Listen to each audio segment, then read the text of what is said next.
Sachin police station में तारीख 10/8/2025 रोज एक डिटेक मर्डरनो केस दाखल थयेलो छे। आ गुनानी टूंक विगत एवी छे कि आ गुनामां जेनुं मर्डर थयेलुं छे एटले के भोग बननार नामे विपिन उर्फे काळू मदन सिंह एनी पत्नी साथे सचिन विस्तारमां रहेतो हतो। गईकाल तारीख 10/8/2025 रोज आ भोग बननार अने एना मित्र अमन सिंह ए सचिन 4 रस्ता आगळ उभेला हता। तो ए आ बंने जण त्यां उभेला हता तो आरोपीओ टोटल 6 आरोपीओ फरियाद मुजब छे। आ 6 आरोपीओए एक संप थई अने आरोपीओ एक एक्टिवा अने रिक्शामां आवेला हता अने आ जे भोग बननार अने एना मित्र एमने त्यां मूडमार मार्यो अने जेथी आ भोग बननार अने एनो मित्र अमन सिंह नवसारी तरफना रोड पर त्यां भाग्या। एमनो पीछो करी अने फरीथी आ जे भोग बननार जेनुं मर्डर थयेलुं छे त्यां आगळ सौराष्ट्र युवा पाटीदार समाजनी वाड़ी आवे छे त्यांथी दीवाल कूदी अने ए वाड़ीमां गयो।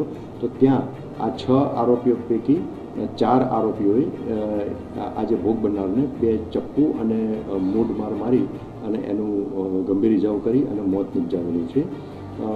गुनानी जे फरियाद जोता आ फरियादमां टोटल 3 आरोपीना टूंका नाम अने 3 आरोपीना नाम जणावेल नथी। एटले टोटल फरियाद ज्यारे दाखल थई ए वखते 6 आरोपी दर्शावेल हता। आ जे 3 टूंका नाम जे हता ए 3 टूंका नाम बाबते पोलीसे तपास हाथ धरी तो एमांथी 3 नाम क्लियर थई गया अने एना सिवायना जे 3 जे नाम नता क्लियर एमांथी पण बधाना नाम क्लियर थई गया छे। अने आ टोटल 6 आरोपीओ पैकी 2 आरोपी બે આરોપી મેજર છે એ અને એક આરોપી કાયદાના સંઘર્ષમાં એક આરોપી કે જેનું નામ એફઆઈઆરમાં નહોતું એનું નામ પણ ક્લિયર થઈ ગયું છે। પોલીસ તપાસ દરમિયાન 2 આરોપી અને એક કાયદાના સંઘર્ષમાં આવેલ કિશોર એમના નામ ક્લિયર થઈ જતા આ ત્રણેય વિરુદ્ધમાં કાયદેસરની કાર્યવાહી હાથ ધરેલ છે।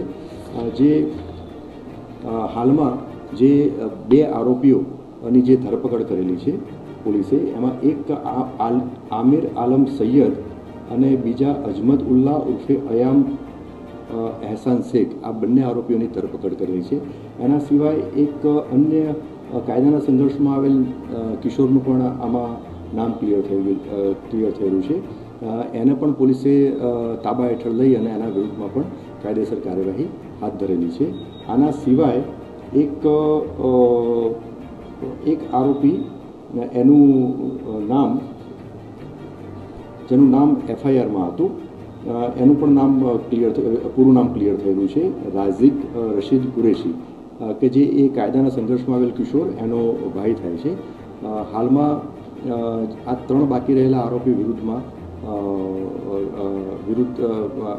બાકી રહેલા આરોપીઓની ધરપકડ કરવા માટે કાર્યવાહી ચાલુ છે। આ ગુનાની જે ટૂંક વિગત એવી છે કે જે ભોગ બનનાર અને ભોગ બનનારની આરોપીઓ પૈકી 2 આરોપી સાથે અગાઉ ઝઘડો થયેલો હતો। એક મોબાઈલ ચોરી કરી અને એક ઈસમ એ મળી આવેલો હતો આરોપીઓ સાથે। આરોપીઓ એને લઈ ગયા હતા। તો એ બાબતની એક જૂની અદાવત હતી। એ અદાવતને ધ્યાનમાં રાખીને જ આ આરોપીઓએ આ ભોગ બનનારની ઉપર હુમલો કરી અને તેનું મર્ડર કરેલું છે। હાલમાં ગુનાની તપાસ ચાલુ છે।